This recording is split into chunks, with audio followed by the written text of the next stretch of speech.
अगर आप क्रिकेट प्रेमी हैं तो ये खबर आपके लिए है। इंटरनेशनल क्रिकेट में 2 जुलाई से काफ़ी कुछ बदलने जा रहा है। आईसीसी ने इंटरनेशनल क्रिकेट के लिए नए नियमों को और खेल की शर्तों में बदलाव को मंजूरी दे दी है। इन बदलावों में वनडे में सिर्फ 35वें ओवर से सिर्फ एक गेंद के इस्तेमाल का नियम तो शामिल है ही, लेकिन इसके साथ साथ टेस्ट में स्टॉप क्लॉक नियम लागू कर दिया गया है। इसी के साथ अगर कोई कैच साफ नहीं है और खिलाड़ी अगर उसके बावजूद बल्लेबाज के आउट होने का दावा करता है तो उसे नो बॉल करार दिया जाएगा।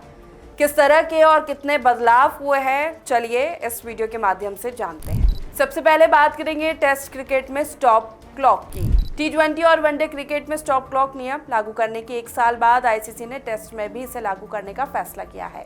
दरअसल टेस्ट में स्लो ओवर रेट एक बड़ी समस्या है। आईसीसी के नए नियम के मुताबिक फील्डिंग टीम को पिछले ओवर के खत्म होने के 1 मिनट के अंदर अगला ओवर शुरू करना होगा। अगर वो ऐसा नहीं करते हैं तो अंपायर से उन्हें 2 वार्निंग मिलेगी। इसके बाद अगर ऐसा हुआ तो हर बार 5 रन का जुर्माना लगाया जाएगा।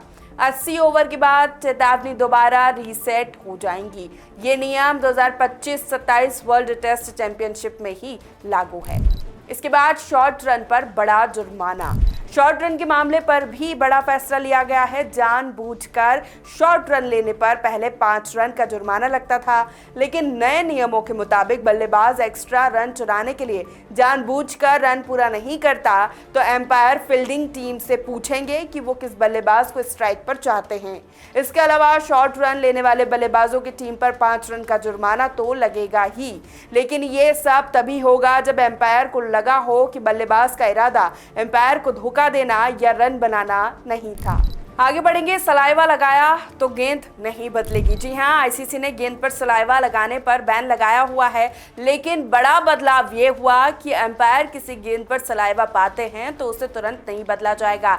ये बदलाव इसलिए किया गया ताकि गेंद बदलने के लिए टीमें जानबूझकर सलाइवा का इस्तेमाल न करें। अब अंपायर सिर्फ तभी गेंद बदलेंगे जब उसकी स्थिति में भारी बदलाव हो, जैसे कि गेंद बहुत गीली हो या उसमें एक्स्ट्रा चमक हो। आउट के फैसले के बाद डीआरएस प्रोटोकॉल में भी बदलाव हुआ है। डीआरएस प्रोटोकॉल में बड़ा बदलाव ये हुआ, मान लीजिए एक बल्लेबाज को कैच आउट दिया गया और वो रिव्यू मांगता है। अल्ट्रा एज दिखाता है कि गेंद बल्ले को छुए बिना पैड से टकराई। कैच आउट खारिज होने के बाद टीवी एम्पायर अब दूसरा डिसमिसल मोड जैसे एलबीडब्ल्यू की जांच करता है। पहले अगर कैच आउट नहीं था तो एलबीडब्ल्यू के लिए डिफॉल्ट निर्णय नॉट आउट होता था, लेकिन नए नियम में जब एलबीडब्ल्यू के लिए बॉल ट्रैकिंग ग्राफिक दिखाया जाएगा और अगर बल्लेबाज यहां आउट पाया गया तो उसे पवेलियन लौटना ही होगा। इसके साथ ही बल्लेबाज के खिलाफ 2 अपील हुई तो क्या होगा। आईसीसी ने एम्पायर और खिलाड़ी के रिव्यू की प्रक्रिया में ये बड़ा बदलाव किया।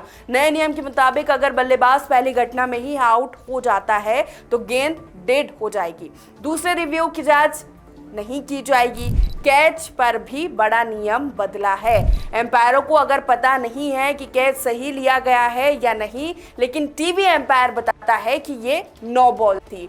पहले नो बॉल सिग्नल होने पर कैच की निष्पक्षता की जांच नहीं होती थी, लेकिन नए नियमों में तीसरा एम्पायर अब कैच की समीक्षा करेगा। अगर कैच सही है तो बल्लेबाजी करने वाली टीम को नो बॉल के लिए केवल 1 एक्स्ट्रा रन मिलेगा, लेकिन अगर कैच सही नहीं है तो बल्लेबाजों की ओर से बनाए गए रन बल्लेबाजी टीम को मिलेंगे।